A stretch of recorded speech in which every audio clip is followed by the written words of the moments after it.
ప్రజలకు నా నమస్కారములు. ఇప్పుడు వచ్చిన ఈ ఎన్నికల్లో ఎస్సీ మహిళా రిజర్వ్డ్ అయింది కాబట్టి ముత్తంగి ఉమారాణి అనే క్యాండిడేట్ మేము నిలబెడుతున్నాము. ఇంతకుముందు నేను గతంలో సర్పంచ్గా పనిచేసినాను. అప్పుడు గ్రామంలో అభివృద్ధి చేసినాము. దాన్ని చూసి ఇప్పుడు ఉమారాణికి ఓటేసి గెలిపించాలి. ఈ మధ్యలో సర్పంచ్ క్యాండిడేట్గా మాకు ఇంతకన్నా ముందు కాంగ్రెస్ క్యాండిడేట్ ఉండే కానీ ఏం అభివృద్ధి చేయలేదు.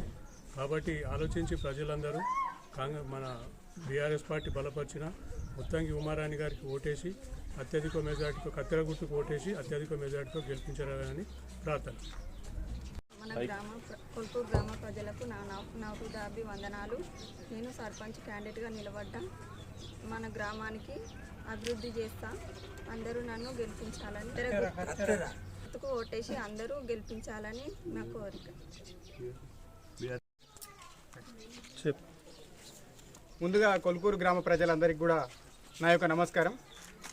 బీఆర్ఎస్ పార్టీ బలపరిచినటువంటి అభ్యర్థి ముత్తంగి ఉమారాణి నాగరాజు యొక్క కత్తెర గుర్తుకు ఓటు వేసి గ్రామాభివృద్ధిలో ప్రతి ఒక్కరు కూడా తోడ్పడాలని, మనకు ప్రస్తుతం సమాజంలో మన రాష్ట్రంలో జరుగుతున్నటువంటి పరిస్థితులను మనం గమనిస్తున్నాం.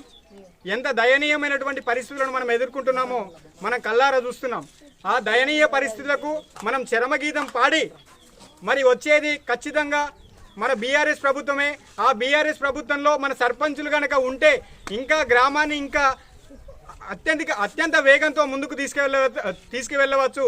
కాబట్టి మన గ్రామంలో బీఆర్ఎస్ పార్టీ అభ్యర్థి బలపరిచినటువంటి అభ్యర్థికి ముత్తంగి ఉమారానికి కేటాయించినటువంటి కత్తెర గుర్తుకు ఓటేసి మీరందరూ కూడా గ్రామాభివృద్ధికి తోడ్పడాలని కోరుకుంటూ ప్రతి ఒక్కరికి కూడా ధన్యవాదాలు తెలియజేసుకుంటున్నాను.